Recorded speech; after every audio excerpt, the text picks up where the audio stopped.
Hello दोस्तों, स्वागत है आप लोगों का सोलो लेवलिंग के एक नए वीडियो में। तो जैसा कि हम लोगों ने लास्ट वाले एपिसोड में देख लिया था कि जिन्होंने ने सिस्टम में जो आर्किटेक्ट था उसको हरा दिया था, लेकिन मरते मरते वो एक भविष्यवाणी करता है और जिन्हों से कहता है कि जब तुम्हारी मौत आएगी तुम उसको रोक नहीं पाओगे। और जिन्हों भी मुस्कुराते हुए उससे कहता है ठीक है, ऐसा ही होगा। इस एपिसोड की शुरुआत में डंजन के बाहर का सीन दिखाया जाता है, जहां पर बाकी सभी लोग मिस्टर च्यूल, मिस्टर चोई और बाकी सभी हंटर्स का जो कि डंजन के अंदर गए हुए थे जिन्हों को बैकअप प्रोवाइड करवाने के लिए, उन सभी लोगों का बाहर वेट कर रहे होते हैं। लेकिन काफी ज्यादा समय हो गया होता है, वो लोग आए नहीं हुए होते हैं। यहाँ पर हंटर्स बात कर रहे होते हैं कि हंटर गिल्ड को अंदर गए हुए लगभग 1 घंटे से ज्यादा का समय हो गया है, आखिरकार उन लोगों को भी कितना समय लगेगा। बाकी सभी लोग भी यही चीज बातें कर रहे होते हैं और वेट कर रहे होते हैं कब वो लोग बाहर आएंगे। हर जो हंटर्स होते हैं वो हंटर्स आपस में ये भी बात कर रहे होते हैं कि अगर हम लोग इसके अंदर गए हुए होते तो पक्का हम लोग तो खत्म ही हो जाते। और तभी वो लोग देखते हैं कि वहां से काफी सारे लोग आ रहे होते हैं। वो चिल्लाते हुए कहते हैं कि वो लोग आ रहे हैं, वो लोग आ रहे हैं। और जैसे ही वो लोग देखते हैं कि हंटर्स जो अंदर से आ रहे हैं वो काफी ज्यादा घायल है, अभी चीज देखकर बाकी सभी जो लोग होते हैं बाहर खड़े इन लोगों का इंतजार कर रहे होते हैं काफी ज्यादा हैरान होते हैं। वो अपने मन में सोचते हुए कहते हैं कि मैं तो विश्वास ही नहीं कर पा रहा हूँ, हंटर गिल्ड के जो इलाइट मेंबर्स हैं, ऐसा लगता है कि इन लोगों को पीटा गया है। आखिरकार सी रैंक के गेट के अंदर ऐसा क्या हो रहा है। तो असल में वो लोग काफी ज्यादा डर गए होते हैं, क्योंकि अब वो लोग तो लो रैंक के हंटर्स हैं भाई, और ये लोग इलाइट मेंबर्स हैं, वो भी सबसे बेस्ट गिल्ड के। फिर भी इन लोगों की हालत खराब हो गई और इसी वजह से ये लोग काफी ज्यादा डरे हुए होते हैं। मिस्टर च्यूल बाहर आके उन लोगों से बोलते हैं कि क्या तुम सभी लोग करेज गिल्ड से हो, क्या आप हमारी मदद करेंगे हमारे साथ जो कैजुअलिटीज हुई है इनको ट्रांसपोर्ट करने में। वो कहते हैं क्या कैजुअलिटीज। मिस्टर च्यूल कहते हैं हाँ बिल्कुल, देख ही सकते हो। और फिर फाइनली जिन्वो भी उस गेट से बाहर आ जाता है। जिन्वो अपने मन में सोच रहा होता है कि जो असलियत का आर्किटेक्ट है वो शायद कहीं और ही है। मुझे कुछ के जवाब मिल गए हैं लेकिन सभी के नहीं, और जहां तक मेरे को लगता है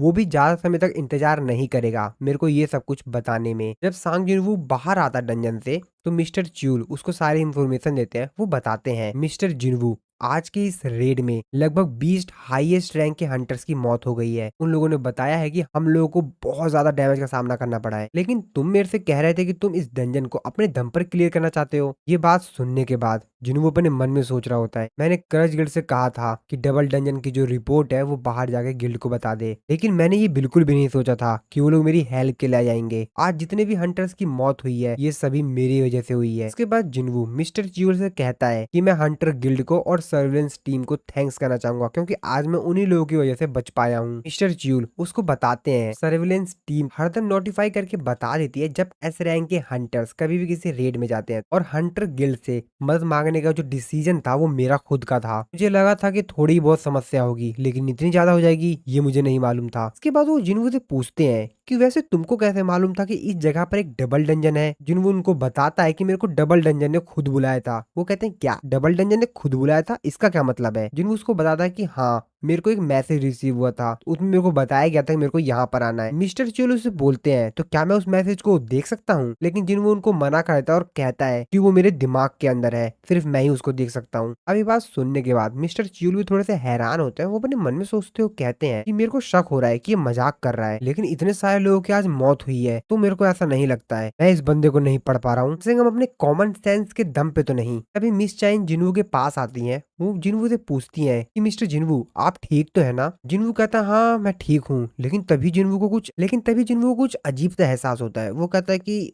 हाँ थोड़ा बहुत। अरे नहीं, और ऐसा कहने के बाद जिन्वू वहीं पे जमीन पे गिर जाता है। सभी लोग चिल्लाते हुए कहते हैं मिस्टर जिन्वू क्या हुआ। सभी लोग भागते हुए जिन्वू की मदद के लिए आते हैं और फिर वो सीन वहीं पर ही कट हो जाता है। इसके बाद अगले सीन में हम लोग कोरिया की उसी जगह को देखते हैं जहाँ पर एक बहुत बड़ा डंजन ओपन हो गया है, और वहां पर काफी सारी गाड़ी में भर भर के माना क्रिस्टल्स लाए जा रहे थे। और ये थोड़े बहुत माना क्रिस्टल्स नहीं थे, ये टन्स ऑफ टन्स माना क्रिस्टल्स थे। बड़े बड़े ट्रक में भर भर के काफी सारे माना क्रिस्टल्स यहाँ पर लाए जा रहे थे। इस रैंक का हंटर यूरी कहता है 2 लाख टन माना ऑफ क्रिस्टल्स, हाँ मुझे लगता है कि ये काफी ज्यादा इनफ होंगे एक मैजिकल सर्कल बनाने के लिए। और एक बार मैंने गेट के आसपास बैरियर बना दिया तो इन क्रिस्टल्स के अंदर से माना निकलना स्टार्ट हो जाएगी, और उस पॉइंट पर मैजिक सर्कल इतना ज्यादा सेल्फ सुफिशिएंट हो जाएगा कि वो इस चीज को रोक पाए। लेकिन ये कितना अजीब है ना। तभी उनके बगल में जो असिस्टेंट होता है वो उससे पूछता है कि कोई दिक्कत है क्या सर, जिसपे वो कहता है कि अरे नहीं नहीं बैरियर तो एकदम परफेक्ट है, लेकिन मेरे को ऐसा सेंस हो रहा है कि हमारे आसपास कोई है। ये बात सुनने के बाद वो कहता है क्या मतलब? यूरी कहता है कि कौन हो तुम, अपने आप को मेरे सामने लाओ। लेकिन वहां पर कोई भी नहीं आ रहा होता है। वो भी सोच रहा होता है कि कोई तो है यहाँ पर, लेकिन दिख क्यों नहीं रहा है। जिसपे जो एम्प्लॉय होता है उससे पूछता है क्या किसी के पास इतनी ज्यादा पावरफुल सेंस हो सकता है कि वो इस जगह पर आ जाए, जबकि डंजन ब्रेक तो कल होने वाला है। जिसपे यूरी उससे बोलता है कि मैं तुमसे ये कभी नहीं कहा कि वो एक इंसान है। वो काफी ज्यादा हैरान होते हुए कहता है क्या? इसके बाद हम लोग उसी इंसान को देखते हैं जिसकी सेंस अभी अभी यूरी की हुई थी। एक्चुअल में वो इंसान बोल रहा होता है ओ मैं देख सकता हूँ एक इंसान जिसकी बहुत ही ज्यादा शार्प सेंसेस हैं। और जहां तक मेरे को लगता है कि कुछ भी अजीब बात नहीं है इसके बारे में। और अगर मैं इसकी पावर को देखूं तो उसके हिसाब से मेरे को नहीं लगता कि इसके बारे में कोई अजीब बात है। लेकिन आखिरकार ये फाइनली हो गया। सब कुछ प्लान के हिसाब से ही चल रहा है। ट्रेजेडी शुरू होने वाली है। सोल्जर्स, हंटर्स सभी लोग यहाँ पर आसपास आ गए थे और यहाँ पर बैरियर्स लगा दिए गए थे ताकि सिविलियंस यहाँ पर एंटर ना कर पाए। और बाकी जो आर्मी फोर्सेस थी उनको भी यहाँ पर बुला लिया गया था। यहीं पर ही दूसरी तरफ ब्लेड गिल्ड के जो हंटर्स होते हैं उन लोगों को दिखाया जाता है। उनमें जो गर्ल हंटर होती है वो कहती है कि इतनी सारी आर्मी को यहाँ पर बुलाया जा रहा है तो हम लोगों को बुलाया गया है। जिसपे ब्लेड गिल्ड का जो गिल्ड मास्टर होता है वो कहता है अगर यूरी का जो स्ट्रेटेजी है, उसका जो प्लान है, अगर वो फेल हो जाता है तो यहाँ पर कोई तो हंटर्स चाहिए ना जो कि फ्रंट लाइन हंटर के तौर पर यहाँ पर उस चीज को संभाल पाए। जिसपे वो कहते हैं अच्छा तो ये सिर्फ एक ह्यूमन शील्ड है। तभी वहां पर जो मिनोरी नाम का हंटर होता है वो कहता है कि हाँ क्या ही फर्क पड़ता है, जब तक कि हम लोग फ्रंट लाइन पे रहेंगे हम हंटर्स और इनके बीच में कोई भी अंतर नहीं है। और सामने जो बहुत बड़ा सा गेट ओपन होने वाला होता है उसको देखते हुए कहता है ये चीज दिखाती है कि जब असली तबाही आती है तो इंसान कितना ज्यादा हेल्पलेस हो जाता है। यूरी जो कि यहाँ पर अच्छी तरीके से देख रहा था कि यहाँ पर जितने भी माना क्रिस्टल्स रखे गए हैं वो सही से रखे गए नहीं रखे गए हैं, वो कहता है कि सब कुछ बहुत बेहतरीन चल रहा है, बेहतरीन एकदम सही चल रहा है। अगर सब कुछ इसी तरीके से सही चलता रहा तो इस गेट को मैं अपने दम पर ही संभाल लूंगा। एक ऐसा इंसान जिसने कि अपने दम पर एस रैंक के गेट को संभाल लिया। हाँ लेकिन मैं जानता हूँ कि बहुत सारे अदर हंटर्स भी हैं जो कि इस टाइटल के लिए काफी ज्यादा बेहतर है। हाँ मैं तो बस थोड़ा सा ज्यादा ओवर कॉन्फिडेंस हो गया हूँ। और उसके बाद फिर वो थोड़ा सा यहाँ पर अपने दिमाग को ताजा करने के लिए अल्कोहल पीने लग जाता है। जिसको देखकर जो असिस्टेंट होता है वो कहता है क्या मिस्टर यूरी आप अल्कोहल? जिसपे वो कहता है अरे अरे चिंता मत करो यार, मैं तो सिर्फ अपने दिमाग को थोड़ा सा शांत कर रहा हूँ, चिंता मत करो, मैं अपना सबसे बेहतर प्रदर्शन दूंगा। तुमने शायद आज तक ऐसा कुछ भी नहीं देखा होगा, तुमको काफी ज्यादा मजा आने वाला है। वैसे यहाँ पर टोटल कितने एस रैंक के हंटर्स हैं? असिस्टेंट को बताता है कि टोटल यहाँ पर 15 हैं। जिसकी बात सुनने के बाद यूरी बोलता है काफी छोटी ऑडियंस है। इसके बाद वो उससे पूछता है कि वैसे अमेरिकन क्या कर रहे हैं, क्या वैसे जापान से कोई एस रैंक का हंटर नहीं आया? असिस्टेंट उसको बताता है जैसा कि उनके खुद के देश में एक एस रैंक का गेट अपीयर हुआ है तो वहां से तो कोई नहीं आया है। लेकिन सिर्फ ऐसा वहां पर नहीं है, एस रैंक के जो गेट्स हैं वो काफी सारी जगहों पर अपीयर हुए हैं जैसे कि यूनाइटेड किंगडम, इंडिया और भी अलग अलग नेशंस। जिसकी बात सुनने के बाद यूरी बोलता है मैं देख सकता हूँ तो पूरी दुनिया की जितनी भी कंट्रीज हैं उन सभी लोगों के पास अच्छे हंटर्स की कमी है। और तभी उन लोगों के सामने जो गेट होता है वो ओपन हो जाता है। जिसको देखकर जो असिस्टेंट होता है कहता है हाँ? अरे गेट ओपन हो गया है। और जैसे वहां पर गेट ओपन होता है इस तरफ जिन्वू की तुरंत आंख खुलती है और फिर हम लोग को जिन्वू का सीन दिखाया जाता है जहाँ पर जिन्वू एकदम से उठता है, चारों तरफ नजारा देखते हुए कहता है क्या मैं हॉस्पिटल में हूँ? अरे नहीं यार। और तभी वहां पर अंदर योजिन आता है। वो जिन्वू को बेड पे बैठा हुआ देख कर कहता है सर फाइनली फाइनली आप उठ गए। जिन्वू भी उसको वहां पर देख कर कहता है मेरे साथ क्या हुआ? लेकिन योजिन जिन्वू को ठीक देख कर काफी ज्यादा तेजी से रोने लगता है। उससे बोलता है सर सर आप फाइनली उठ गए, मैंने तो सच में सोचा था कि आप मर गए, मैंने तो ये बिल्कुल भी नहीं सोचा था कि आप 3 दिन तक सोते रहेंगे। ये बात सुन के जिन्हों कहते क्या मैं 3 दिन से सो रहा हूँ? योजी उसको कहता है कि हाँ सर मेरे को आपकी काफी ज्यादा चिंता हो रही थी। लेकिन जिन्हू तो अपने मन में कुछ और ही सोच रहा होता है। वो कहते क्या 3 दिन तक? क्या सच में मेरे अंदर जो फटीग था वो इतना ज्यादा बन गया था? वैसे मेरे को लगता है कि मेरे को थोड़ा सा ब्रेक ले लेना चाहिए। लेकिन उससे भी ज्यादा जरूरी ये है कि उस आर्किटेक्चर ने एक्चुअल में जो मेरे को पूरा वॉर दिखाया था वो मेरे दिमाग से जा ही नहीं रहा है। लेकिन एक मिनट, मैं 3 दिन सो रहा हूँ, मैं 3 दिन से सो रहा हूँ, इसका मतलब? तभी वो यूजिन को चिल्लाते हुए कहता है यूजिन जल्दी जल्दी मेरे को सब कुछ अपडेट दो। यूजिन से कहता है कि हाँ अपडेट ठीक है लेकिन किस चीज के ऊपर? जिन वो उससे बोलता है कि जो जापान में एस रैंक का गेट ओपन हुआ है उस चीज के बारे में, क्या हुआ वहां पर? यूजिन बोलता है अच्छा उस चीज की बात कर रहे हैं, हाँ वैसे। और फिर योजिन वो स्टोरी सुनाने लग जाता है। इसके बाद फिर से हम लोग जापान में उस दिन का सीन देखते हैं कि एक्चुअली उस दिन क्या हुआ था। तो ये सीन वहीं से स्टार्ट होता है और जैसे ही गेट ओपन होता है उसमें से काफी सारे बड़े बड़े बीस्ट्स आने लग जाते हैं। अब इस चीज को देखकर यहाँ पर जो हंटर्स, आर्मी के लोग, बाकी सभी जो लोग होते हैं काफी ज्यादा हैरान होते हैं क्योंकि ये बहुत ज्यादा बड़े बीस्ट थे। अब इन लोगों को देखकर वो लोग कहते हैं क्या जाइंट्स, ये तो जाइंट्स हैं। लेकिन ये लोग तो ज्यादातर समय एक बॉस के तौर पर जो हाईएस्ट लेवल के ए रैंक के गेट्स होते हैं वहीं पर अपीयर्स होते हैं। बाकी सभी लोग तो इन लोगों को देखकर डर रहे होते हैं, लेकिन यहाँ पर जो यूरी होता है वो तो बिल्कुल भी नहीं डर रहा होता है। वो कहता है ये सब तो मेरे लिए काफी ज्यादा आसान है, और अपनी पावर को दिखाते हुए कहता है कि अब मेरे पास आओ। और यहाँ पर आसपास जितने भी क्रिस्टल्स होते हैं उनमें से माना निकलना स्टार्ट हो जाती है। लेकिन उन बीस्ट्स को तो घंटा भी फर्क नहीं पड़ता है, और इसके बाद वो बीस्ट यहाँ पर जो उसने शील्ड बनाई हुई होती है उसको ब्रेक करने लगता है अपने वीपन की हेल्प से। अब इस चीज को देखकर यूरी कहता है वैसे बीस्ट्स को ज्यादातर ए रैंक के गेट्स में ही देखा जाता है, किसने सोचा था कि तुम यहाँ पर मिलोगे। लेकिन तेरे को क्या लगता है कि तू मेरा बैरियर ऐसे ही तोड़ देगा। और शायद यहाँ पर जो बीस्ट होता है उसकी इस बात को भाई सीरियस ले लेता है, और वो भाई सच में उसने जहाँ पर बैरियर बनाया हुआ होता है उसको ब्रेक कर देता है। बस यूरी की पूरी फट जाती है, उसका तो पूरा रूह कांप जाता है भाई, उसकी तो पूरे पसीने छूटने लग जाते हैं शरीर से। वो कहता है और वो बेस्ट उसके जो पूरा का पूरा उसने यहाँ पर बैरियर बनाया हुआ होता है उसको डिस्ट्रॉय कर देता है, और अपनी आंखों के सामने अपने बैरियर को टूटता हुआ देखकर यूरी की तो आंखें फटी की फटी रह जाती हैं। और वो सीन वहीं पर ही कट हो जाता है। इसके बाद प्रेजेंट में हम लोग सांग जिन को हॉस्पिटल में देखते हैं, जिसको कि असल में सारी कहानी योजिन बता रहा था। योजिन बताता है कि सर वो रेड फेल साबित हुई। ये बात सुन के जिनवो भी थोड़ा सा परेशान होता है। इसके बाद दूसरी तरफ हम लोग योजिन कंस्ट्रक्शन के चेयरमैन चेयरमैन यो म्यूंग को देखते हैं, जो कि एक्चुअल में योजिन के फादर होते हैं, जो कि अपने ऑफिस की टेबल पर ही सो गए होते हैं। तभी उनकी आंख खुलती है, वो अपना सर पकड़ते हुए कहते हैं कि और तभी उनका जो सेक्रेटरी होता है वो वहां पर आता है। उसको देखकर चेयरमैन उससे बोलते हैं कि आखिरकार मैं कब से सो रहा था। सेक्रेटरी उनको बताता है कि सर आप लगभग 23 घंटे 46 मिनट से सो रहे हैं, और जैसा कि आपने मेरे को ऑर्डर दिया था कि अगर आप 24 घंटे के अंदर नहीं उठते हैं तो मैं आपको हॉस्पिटल ले जाऊं, तो मैं बस कार को रेडी ही करवा रहा था। वैसे सर यहाँ पर 2 रिसेंटली न्यूज है जो कि आपको जरूर पता होनी चाहिए। वो उनको एक फाइल देते हुए कहता है कि पहला तो ये कि एक पेशेंट है जो कि असल में एटर्नल स्लमर से ठीक हो गया है। ये बात सुन के चेयरमैन काफी ज्यादा हैरान होता है। कहता है क्या एक ऐसा इंसान जो कि एटर्नल स्लमर से उठा है। वो फाइल को ओपन करते हुए कहता है कि हाँ सर, वो मिस्टर सांग जुनवू की मदर है। अब उनकी फाइल को देखकर चेयरमैन अपने मन में सोच रहा होता है, तो इसका मतलब कहीं ये तो नहीं है कि सांग जुनवू के पास इतनी ज्यादा पावर है कि वो एटर्नल स्लमर जैसी बीमारी को भी ठीक कर सकता है। जिस पे चेयरमैन कहता है कि हाँ चलो ठीक है। वैसे दूसरी न्यूज क्या है। इसके बाद सेक्रेटरी उनको सेकंड न्यूज बताता है। वो बताता है कि सर आपसे कोई मिलने के लिए आया है। इसके बाद वहाँ पर एक लेडी आती है। वो लेडी आकर वहाँ पर उससे पूछती है तुमको ये सब कुछ कब से मालूम था। और वो सीन वहीं पर ही कट हो जाता है। इसके बाद फिर से हम लोग को उसके आगे की कहानी बताई जाती है कि एक्चुअल में जब बड़े बड़े मॉन्स्टर्स उस डंजन को ब्रेक करके वहां से बाहर आने लग गए थे, तो योरी के साथ और बाकी लोगों के साथ वहां पर क्या हुआ। हम लोग को दिखाया जाता है कि वो बड़े बड़े जो बीस्ट्स होते हैं वो योरी को मार मार के उसकी हालत खराब कर देते हैं। हालांकि योरी वहां पर काफी ज्यादा ताकत लगाता है, लेकिन उससे उसको कोई भी फर्क नहीं पड़ता। और तभी उनमें से जो एक बीस्ट होता है वो उसको पकड़ के उसको उठाकर अपने मुंह में डाल लेता है। और ये सीन देखकर तो योरी काफी ज्यादा तेजी से चिल्लाता है, लेकिन काफी ज्यादा देर हो गई होती है और वो बीस्ट योरी को खा जाता है। इसके बाद यहाँ पर जो आर्मी आई हुई थी वो भी अपने यहाँ पर वेपन से और जो भी उन लोगों के पास हथियार थे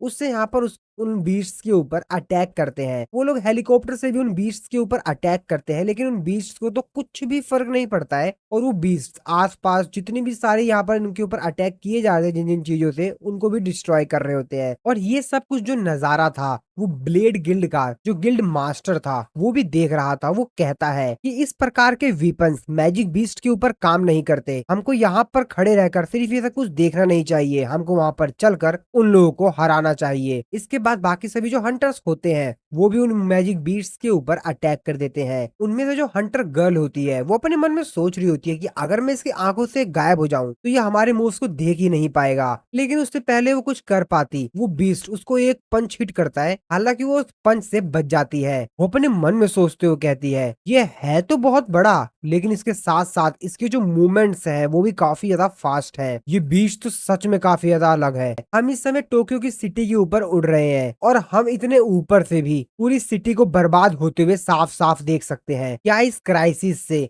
हंटर्स हम लोगों को बचा पाएंगे। और ये सारी जो न्यूज होती है ये पूरे ऑल ओवर द वर्ल्ड जा रही होती है, जिसको कि सांग जिनवू भी देख रहा होता है। जिनवू अपने मन में सोचते हुए कहता है कि अगर इतनी तेजी से ये गेट बढ़ता रहा तो ये पूरे एशिया के लिए काफी ज्यादा खतरनाक साबित हो सकता है, जैसा कि जेजू आइलैंड पे हुआ था। मेरे को जल्द से जल्द कुछ करना होगा। तभी जिनवू की जो सिस्टर होती है जिन्हा, वो जिन्वू से बोलती है कि तुम मत जाओ जिन्वू, तुम मत जाओ। ये बात सुन के जिन्वू पीछे देखता है। जिन्वू अपनी सिस्टर से बोलता है अब इसका क्या मतलब समझूं मैं। उसकी सिस्टर उससे बोलती है कि मैं जानती हूँ कि तुम वहां पर जरूर जाओगे और इसीलिए मैं तुमको वहां पे जाने के लिए मना कर रही हूँ। ये बात सुन के जिन्वू थोड़ा सा सोचता है। जिन्वू अपनी सिस्टर से बोलता है कि अरे नहीं नहीं नहीं, मैं नहीं जाऊंगा। मैंने अपने ऊपर काफी ज्यादा लोड ले लिया है, मैं बहुत ज्यादा काम कर चुका हूँ, तो इसलिए मैंने सोचा कि मैं एक बहुत लंबा ब्रेक लूंगा, तुम चिंता मत करो। इसके बाद अगले सीन में हम लोग जिन्वू को देखते हैं जो कि पार्क में बैठा हुआ होता है। तभी वहाँ पर बेरू अपेयर होता है। जिन्वू बेरू से बोलता है कि बेरू। बेरू उससे बोलता है कि हाँ बोलिए मेरे किंग। जिन्वू उससे बोलता है कि मैंने तुमसे कहा था कि तुम हरदम जिन्हा को देखते रहना,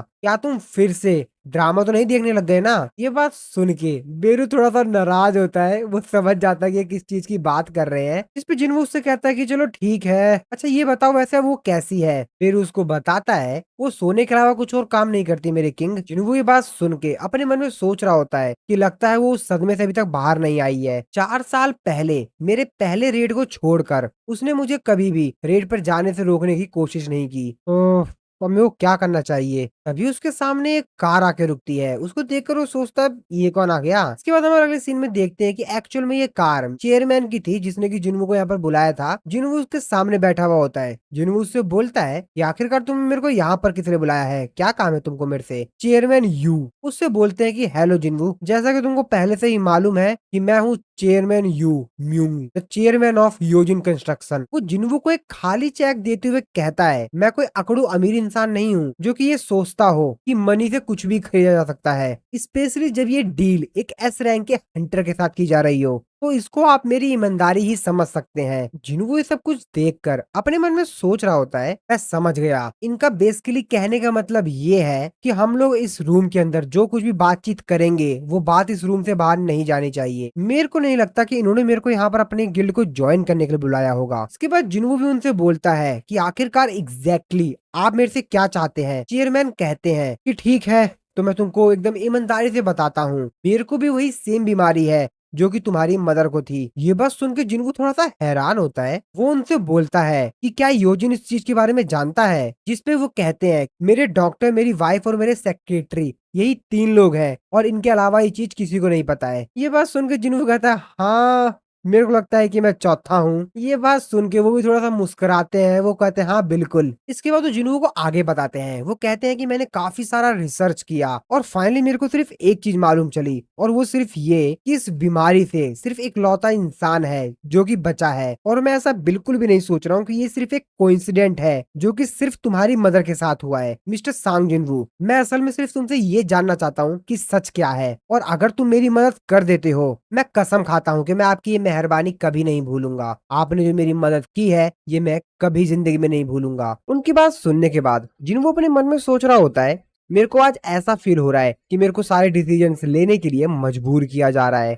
और ये सीन यहीं पर कट हो जाता है। इसके बाद हम लोग थोड़ा सा फ्लैशबैक देखते हैं जापान में, उसी जगह पर जहां पर मॉन्स्टर्स ने जापान के उस सिटी के ऊपर अटैक कर दिया है। रिपोर्टर्स जो कि हेलीकॉप्टर पे बैठकर पूरी सिटी का नजारा रिकॉर्ड कर रहे होते हैं और लाइव टेलीकास्ट सभी लोगों को दिखा रहे होते हैं। कैमरामैन ये सब कुछ रिकॉर्ड कर रहा होता है। वो बोलता है कि ये तो बहुत ही ज्यादा खतरनाक है। उसके साथ बैठा हुआ जो दूसरा इंसान होता है वो कहता है कि बीस्ट हमारी बिल्डिंग्स को इस तरीके से डिस्ट्रॉय कर दे रहे हैं जैसा कि मानो वो पेड़ उखाड़ रहे हो, और ये इस तरीके से यहाँ पर तबाही मचा रहे हैं। इसको देखकर ऐसा लगता है ये इंसानों का नामो निशान पूरी तरीके से मिटा देना चाहते हैं, और इस सिचुएशन को और भी ज्यादा तो बेकार बना रहा है वो ये है कि ये लोग इंसानों को भी खा रहे हैं। आर्मी भी इन मॉन्स्टर्स के ऊपर अटैक कर रही होती है ताकि वो इन लोगों को रोक पाए, लेकिन ये मॉन्स्टर काफी ज्यादा बड़े हैं, और जैसा कि हम लोगों को मालूम ही है कि जो बीस्ट होते हैं, मॉन्स्टर होते हैं, उन लोगों के ऊपर आजकल के मॉडर्न वीपन इन लोगों के ऊपर असर नहीं करते हैं, और ये मॉन्स्टर्स उन आर्मी वालों को भी बहुत ज्यादा बुरी तरीके से हरा रहे होते हैं और खत्म करते जा रहे होते हैं जो भी उनके रास्ते में आ रहा होता है। कैमरामैन अपने साथी से कहता है कि चिंता मत करो, हम लोग को यहाँ पर जो रिपोर्ट्स मिली है उसके अनुसार हम लोग सभी सेफ हैं। अगर हम लोग उन लोगों पर पहले अटैक नहीं करेंगे और उन लोगों से दूर रहेंगे तो हम लोग तब तक के तो सेफ ही है। लेकिन जो सबसे बड़ी प्रॉब्लम है वो सामने जो मॉन्स्टर दिखाई दे रहा है वो है। बाकी जो अदर जाइंट्स हैं वो तो गायब से हो गए हैं, लेकिन वो अभी भी गेट के सामने खड़ा है,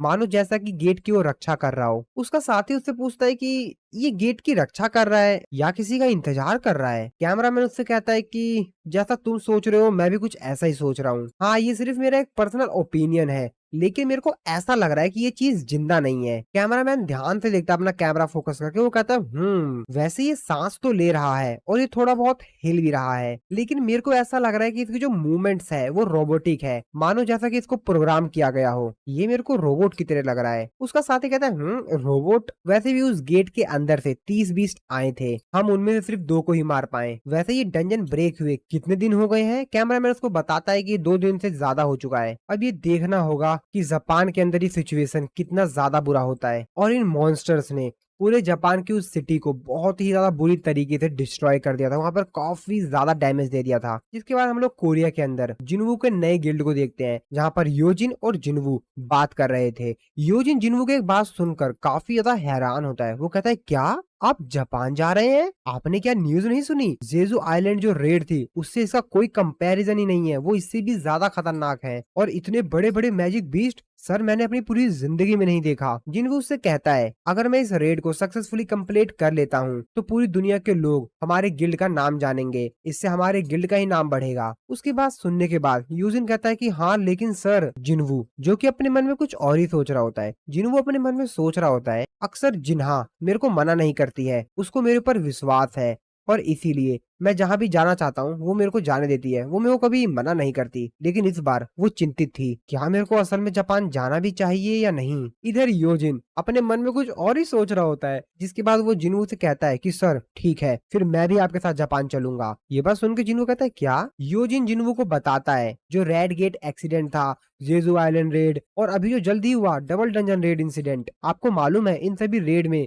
क्या कॉमन था? जिनवू कहता है हाँ लेकिन उससे पहले ही योजिन रोते हुए कहता है कि सर ये देखिए, ये देखिए, इन किसी भी न्यूज आर्टिकल्स में मैं कहीं भी नहीं दिखाई दे रहा हूँ। योजिन बेचारा रोते हुए जिनवू से कहता है कि सर ये सारे आर्टिकल्स देखिए, इसमें मैं कहीं भी नहीं दिखाई दे रहा हूँ। हाँ माना कि मैं ये आर्टिकल्स दूसरे लोगों को दिखा सकता हूँ क्योंकि मैं आपके साइड हूँ, लेकिन फिर भी सर ये सब मुझे काफी ज्यादा शर्मिंदा कर रहे हैं। अब ये बात सुन के जिनवू कहता है कि क्या, मैंने ऐसा बिल्कुल भी एक्सपेक्ट नहीं किया था कि एक बिजनेस टाइकून के बेटे से मुझे कुछ ऐसा सुनने के लिए मिलेगा। योजिन जिनवू से कहता है कि और इसीलिए आप जहाँ कहीं भी जाएंगे मैं आपको फॉलो करूंगा, प्लीज सर मैं आपके साथ चलूंगा। जिसके बाद सुन के जिनवू से कहता है कि अभी कुछ समय पहले ही, मतलब कुछ सेकंड पहले ही तो तुम कह रहे थे कि मेरे को वहां पे नहीं जाना चाहिए। अरे तुमको पता भी है ना मैं कि कहाँ जाना चाह रहा हूँ। योजिन कहता है कि हाँ सर मेरे को आप में विश्वास है, जब तक आप मेरे साथ रहेंगे मैं सेफ रहूंगा। अब योजिन की ये बात सुन के जिनवू भी थोड़ा सा मुंह नीचे करके मुस्कुरा देता है, लेकिन फिर जिनवू खड़ा होता है और वहां से जाते हुए योजिन से कहता है कि मैं तो तुम्हारे साथ सिर्फ मजाक कर रहा था और वैसे भी इस समय मैं जापान क्या करने जाऊंगा। उसकी बात सुन के योजिन कहता है कि सर लेकिन जिनवू उससे कहता है कि हाँ मैं घर जा रहा हूँ, आज तुमने काफी बेहतर किया। और ऐसा कहकर जिनवू वहां से चला जाता है। योजिन बस जिनवू को देखता ही रह जाता है। इस तरफ हम लोग जिनवू को देखते हैं जो कि अपने गिल्ड से बाहर आ गया होता है। रास्ते में जाते समय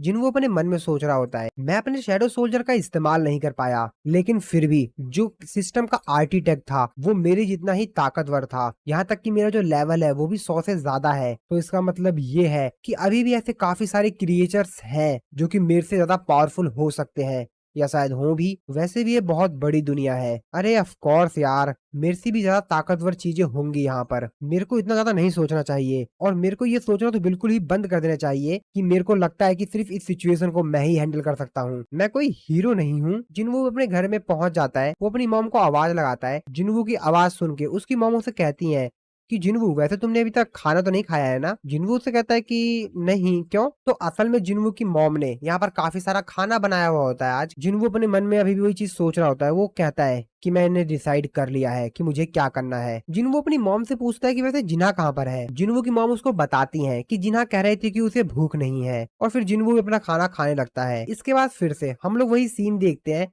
जहाँ पर जिनवू को योजिन के फादर ने बुलाया था अपने पास अपनी बीमारी का इलाज के लिए ना। तो उसी सीन में जिनवू अपने मन में सोच रहा होता है कि मैंने डिसाइड कर लिया है कि मेरे को कौन सा डिसीजन लेना है। इसके बाद वो योजिन के फादर से कहता है कि सॉरी, लेकिन मैं आपकी कोई मदद नहीं कर पाऊंगा क्योंकि असल में मुझे खुद भी नहीं मालूम। ये बात सुन के योजिन के फादर काफी ज्यादा हैरान होते हैं। वो कहते हैं क्या, लेकिन आखिरकार फिर तुम्हारी मॉम किस तरीके से पूरी तरीके से रिकवर हो गई? ये बात सुन के जिनवू उनसे कहता है कि चेयरमैन यो, अगर मुझे सच में मालूम होता कि उसका क्योर क्या है तो मैं खुद चाहता कि मैं उससे प्रॉफिट बना सकूं, मैं उससे पैसा कमा सकूं। और वैसे भी जब मुझे खुद ही प्रॉफिट होता तो मैं अपना मुंह चुप क्यों रखता, मैं तो खुद ही बताता ना कि क्या उसका इलाज है। सच में मुझे खुद नहीं मालूम। और ऐसा कहने के बाद जिनवू वहां से चला जाता है। चेयरमैन यो जिन्वू से कहते हैं कि मैं समझ गया तुम क्या कहना चाह रहे हो। जिन्वू जब चेयरमैन यो की बिल्डिंग से नीचे आ रहा होता है, लिफ्ट में होता है, तो अपने मन में सोचते हुए कहता है वो यो जिनके फादर थे, शायद मुझे उनको सच बता देना चाहिए था, लेकिन हाँ मैं उनको उतने अच्छे से भी नहीं जानता हूँ, और वैसे भी उसने मुझे कभी बताया नहीं कि उसके फादर किस प्रकार के इंसान है, और मुझे पता भी नहीं कि उनका क्या प्लान होगा। क्या पता वो अपनी बीमारी के बारे में मेरे से झूठ बोल रहे हो, और वैसे भी होली वाटर ऑफ लाइफ बहुत ही कम बचा हुआ है, तो मेरे को इसका इस्तेमाल बड़े ध्यान से करना चाहिए। हालांकि उनका ऑफर काफी बढ़िया था, लेकिन फिर भी मुझे उतना बेहतर नहीं लगा। इसके बाद हम लोग प्रेजेंट में जिन्वू को देखते हैं, जो कि अपने घर पे खाना खा रहा होता है अपनी मॉम के बने हुए हाथ का। जिन्वू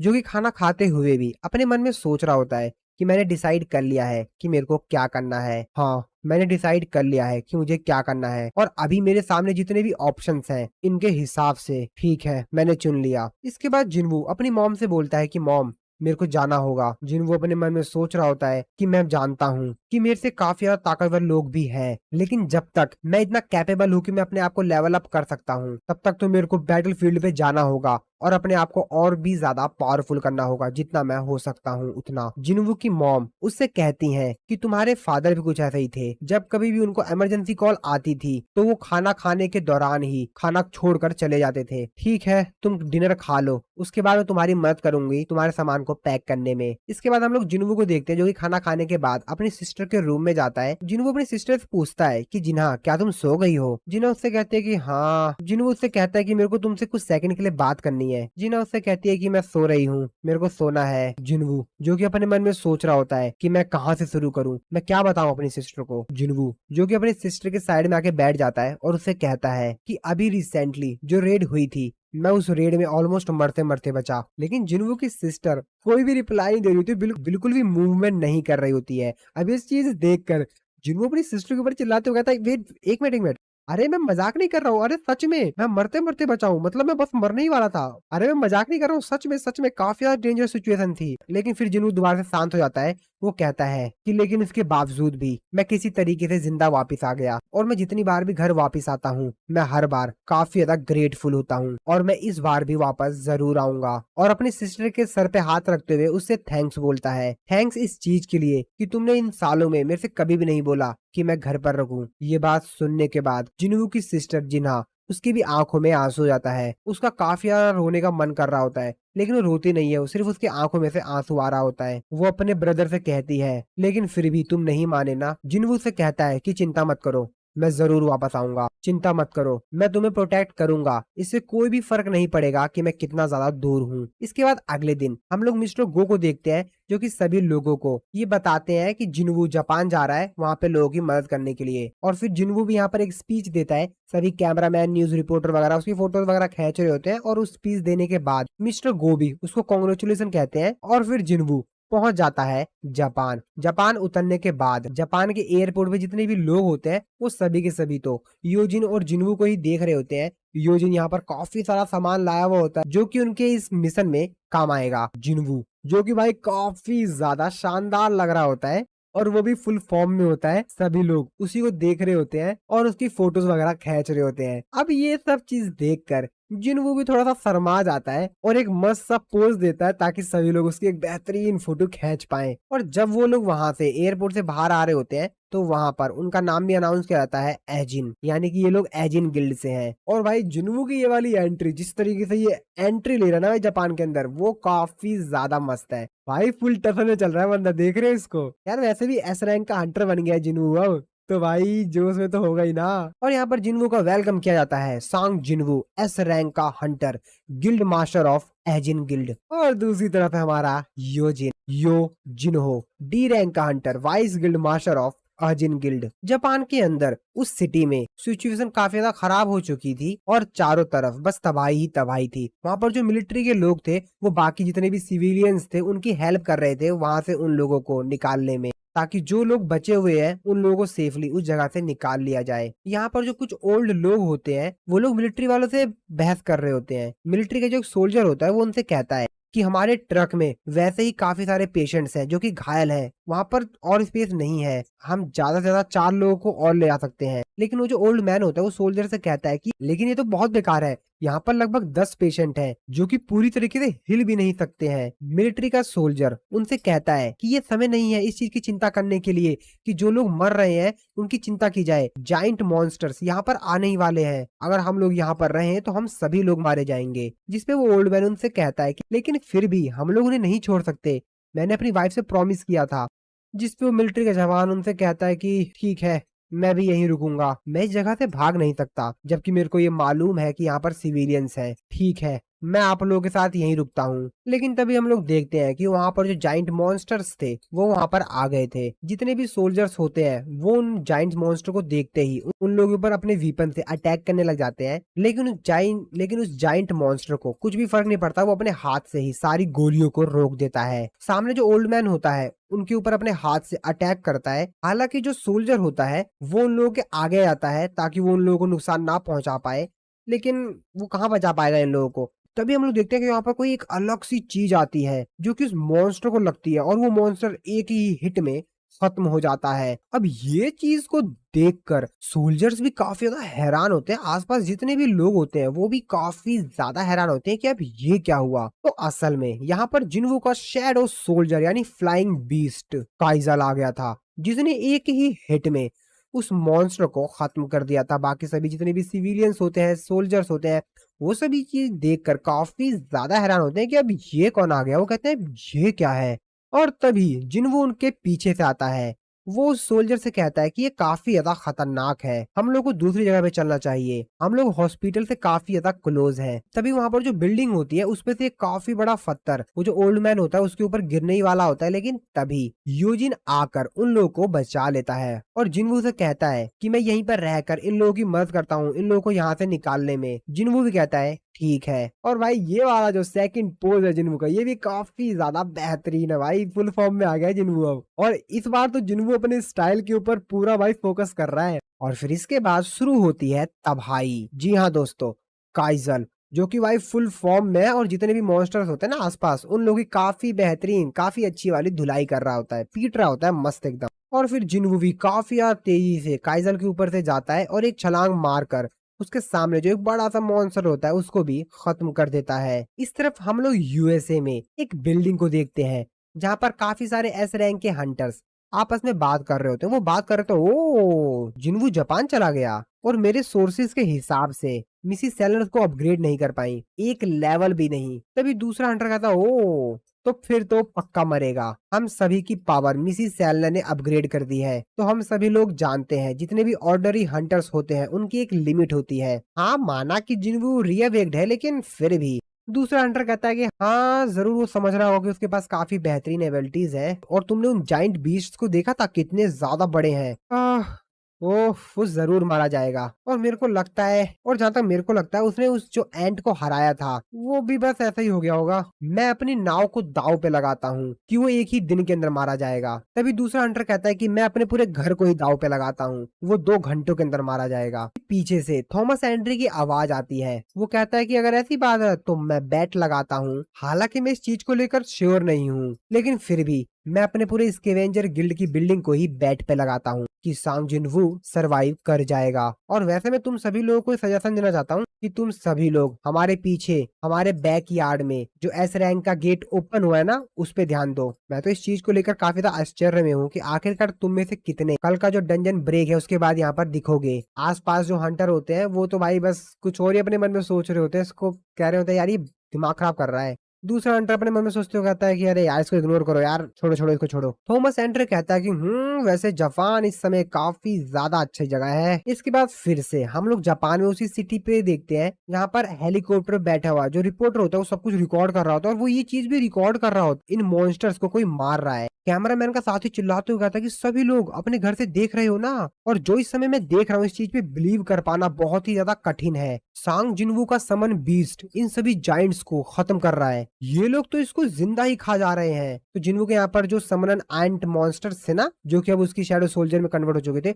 वो सभी के सभी उन मॉन्स्टर्स के ऊपर चढ़कर उसको जिंदा ही खा जा रहे थे। वो रिपोर्टर चिल्लाते हुए कहता है, आई रिपीट, इतने बड़े जाइंट मॉन्स्टर्स को ये इंसेक्ट जिंदा ही खा जा रहे हैं। तभी इन तबाही के बीच हम एक जगह पर एक छोटी सी बच्ची को देखते हैं जिसके ऊपर एक बहुत बड़ा मॉन्स्टर ने अटैक कर दिया होता है और उसको पकड़ने जा रहा होता है अपने हाथ से। वो बच्ची रोते हुए चिल्लाते हुए वहां से भाग भाग रही होती है अपनी जान बचाकर, और तभी वो देखती है कि मॉन्स्टर का हाथ उसके काफी ज्यादा करीब आ चुका है। लेकिन तभी यहाँ पर जिन्वू को एक शैडो सोल्जर की हमको यहाँ पे परछाई दिखाई देती है और उस मॉन्स्टर का हाथ ही कट जाता है। अब इस चीज को देखकर तो मॉन्स्टर काफी ज्यादा हैरान होता है और वो काफी ज्यादा तेजी से चिल्लाता है। तो एक्चुअल में यहाँ पर जिन्वू का सबसे बेहतरीन शैडो सोल्जर बेरू आ गया था, जिसने अपनी स्वॉर्ड की मदद से उस मॉन्स्टर का हाथ ही काट दिया था। अब वो मॉन्स्टर चिल्ला ही रहा था भाई, गुस्से में था, वो बेरू को मारने वाला था, उसके ऊपर अटैक करने वाला था, लेकिन उससे पहले वो कुछ कर पाता। तभी हम लोग को जिन्वू के एक और दूसरे शैडो सोल्जर की परछाई दिखाई देती है, जो कि था आयरन। आयरन काफी ज्यादा तेजी से अपना हथौड़ा लेकर आता है और उस मॉन्स्टर के ऊपर मारता है, और वो मॉन्स्टर बेचारा एक ही बार में मर जाता है। और आयरन उस मॉन्स्टर को मारने के बाद काफी ज्यादा तेजी से चिल्लाता है। वो छोटी सी बच्ची जो कि अभी तो कुछ समझ ही नहीं पाई थी कि अभी उसके सामने क्या हो गया, जिन्वू भी दूर से ये सब कुछ तबाही देख रहा होता है जो अभी यहाँ पर आयरन और बेरू ने मिलकर की थी। जिन्वू भी अपने मन में सोचते हुए कहता, आयरन ने अपनी रैंक अप करने के बाद ये पहली बार है जो उसने अपनी ताकत दिखाई है। चलो कुछ ना कुछ तो ये कर ही रहा है। तभी जिन्वू के पीछे सोल्जर आता है और उसको थैंक्स बोलता है ये सब कुछ करने के लिए। जिन्वू अपने मन में सोचते हुए कहता है कि ये भी काफी बेहतरीन काम कर रहा है, और इसीलिए जिन्वू भी उसको शाबाशी देते हुए कहता है कि तुम काफी ब्रेव सोल्जर हो, बहुत अच्छा। अब ये चीज देखकर वो सोल्जर भी काफी ज्यादा खुश होते हुए कहता है कि thank you sir, thank you. जिसके बाद जिन्वू योजिन से कहता है कि योजिन कि सोल्जर को अपने साथ ले जाओ और इस जगह को क्लियर कर दो। योजिन भी कहता है कि हाँ बिल्कुल सर, और फिर योजिन उस सोल्जर को अपने साथ ले जाता है। जिन्वू जो कि सामने का नजारा देख रहा होता और फिर कहता है कि ठीक है तो चलो कुछ बिजनेस किया जाए। और फिर जिन्वू बोलता है अराइज, और जिन्वू के अराइज बोलते ही हमारे सीजन 6 का पार्ट 1 खत्म हो जाता है। तो इसका अगला पार्ट मैं आप लोगों को जल्दी दे दूंगा। आशा है आप लोगों को वीडियो अच्छी लगी हो तो वीडियो को लाइक जरूर कर दीजिएगा और एक अच्छा सा कमेंट जरूर से कर देना। तो मिलता हूँ मैं आपको अपनी किसी नेक्स्ट वीडियो में।